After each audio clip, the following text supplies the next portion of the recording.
तो ये हमने आपको दिखाया। देखिए, अब जहां तक आतंकवाद की बात है तो ब्राजील के रियो डी जनेरियो में ब्रिक्स शिखर सम्मेलन में प्रधानमंत्री नरेंद्र मोदी ने पाकिस्तान और चीन का नाम लिए बिना इस मुद्दे को जोर शोर से उठा दिया। उन्होंने पहलगाम आतंकवादी हमले पर दोनों देशों को आड़े हाथों लिया। पीएम मोदी ने कहा कि आतंकवाद के पीड़ितों और समर्थकों को एक ही तराजू में नहीं तौलना चाहिए। पीएम मोदी ने ब्रिक्स सम्मेलन में कहा कि आतंकवाद आज मानवता के लिए सबसे गंभीर चुनौती बन गया है।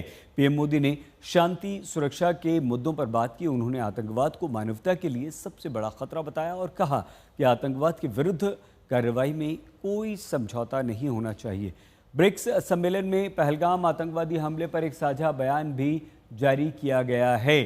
तो आतंकवाद समर्थकों को अंजाम भुगतना होगा। प्रधानमंत्री नरेंद्र मोदी ने ब्रिक्स में ये साफ दो टूक कह दिया है, आतंक के विरुद्ध एक स्वर में हमें बोलना होगा। सभी को साथ आकर यहाँ आतंक के विरुद्ध बोलना होगा। आतंकवाद की निंदा हमारा सिद्धांत हो, ये सुविधा बिल्कुल ना हो। प्रधानमंत्री नरेंद्र मोदी ने आतंकवाद को लेकर बहुत बड़ी बड़ी बातें कही हैं।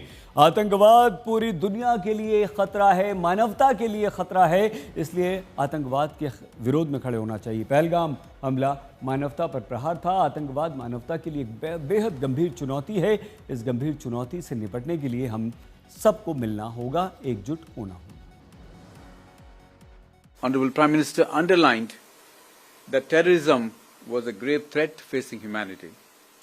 In this context, he noted that all the leaders have condemned Pahalgam terrorist attack in strongest terms.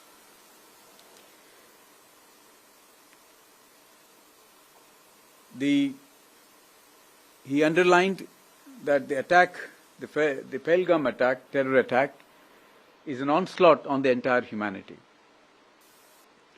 He also noted that those funding, promoting and providing safe havens to terrorists must be dealt with in the harshest terms.